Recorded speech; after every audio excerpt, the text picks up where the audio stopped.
വൈഗ അണക്കെട്ടിൽ ജലനിരപ്പ് കുത്തനെ കുറഞ്ഞതോടെ തമിഴ്നാടിന്റെ തെക്കൻ ജില്ലകളിലെ കാർഷിക മേഖല കടുത്ത പ്രതിസന്ധിയിൽ. അണക്കെട്ടിൽ നിലവിൽ 20% വെള്ളം മാത്രമാണ് അവശേഷിക്കുന്നത്. ജലക്ഷാമം രൂക്ഷമായതോടെ നിരവധി മേഖലകളിൽ കൃഷി ആരംഭിക്കാൻ പോലും കഴിയാത്ത അവസ്ഥയാണ്. കേരളത്തിൽ മഴ പെയ്യാത്തത് മലയാളികളെ മാത്രമല്ല, തമിഴ്നാട് കർഷകരെയും ദുരിതത്തിലാക്കുകയാണ്. മുല്ലപ്പെരിയാർ വെള്ളം ലഭിക്കാത്തത് മൂലം കമ്പം, തേനി ജില്ലകളിൽ ആയിരക്കണക്കിന് ഏക്കർ സ്ഥലത്താണ് കൃഷി ഇറക്കാൻ കഴിയാത്തത്.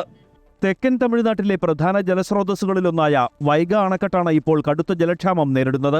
അണക്കെട്ടിൽ ഇപ്പോൾ സംഭരണശേഷിയുടെ 20% വെള്ളം മാത്രമാണുള്ളത്. ഇതോടെ തേനി, മധുര, ദിണ്ടുഗൽ, ശിവഗംഗ, രാമനാഥപുരം തുടങ്ങി വൈഗ ജലസേചന പദ്ധതിയെ ആശ്രയിക്കുന്ന നിരവധി പ്രദേശങ്ങളിൽ കൃഷി മുടങ്ങി. മുന്നപ്പഴത്തண்ணി വരുത്, കുടിനീരിക്കാണ്ടി മധുര പോകുது தண்ணி. இது ஆர்ப்பாட்டம் பண்ணி கேட்டால் எல்லா கட்சிக்காரும் அனைத்து கட்சிக்காரும் வரமாட்டேங்கிறாங்க. இதான் பிரச்சனை காரணம். நமக்கு ஒரு ஆளுக்கு மட்டும் 100 ஏக்கர் 200 ஏக்கர் இருக்குது, அவன் யாரும் போகிறதில்ல. கூலிப்படை ஏவி விட்டு நீங்கள் போங்கன்னு சொல்லி ஏவிட்டால் அது ஒன்றுக்கு அடிக்கடி பிரச்சனையாகுது. ஒரு சமாதானமாக போய் தண்ணி காட்டோம்னா அதை ஓகே பண்ணுவாங்க.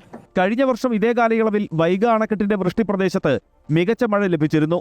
ഇതോടെ അണക്കെട്ട് നിറഞ്ഞ് കാർഷികാവശ്യങ്ങൾക്കായി വെള്ളം തുറന്നുവിടാനും കഴിഞ്ഞു. എന്നാൽ ഇത്തവണ മഴ കുറവായതോടെ അണക്കെട്ടിലേക്ക് ആവശ്യത്തിന് വെള്ളം എത്തിയില്ല. ഇതിന്റെ പ്രത്യാഘാതമാണ് ഇപ്പോൾ കാർഷിക മേഖലയെ ബാധിച്ചിരിക്കുന്നത്. വൈഗ അണക്കെട്ടിലേക്ക് മുല്ലപ്പെരിയാർ അണക്കെട്ടിന്റെ സ്പിൽവേയിലൂടെ എത്തുന്ന വെള്ളവും പ്രധാന ആശ്രയമാണ്. എന്നാൽ മുല്ലപ്പെരിയാറിലും ജലനിരപ്പ് കുറഞ്ഞതിനാൽ ആവശ്യമായ അളവിൽ വെള്ളം ലഭിക്കുന്നില്ല. ജലലഭ്യത ഉറപ്പില്ലാത്തതിനാൽ നിരവധി കർഷകർ ഇത്തവണ കൃഷി ഉപേക്ഷിക്കേണ്ട അവസ്ഥയിലാണ്.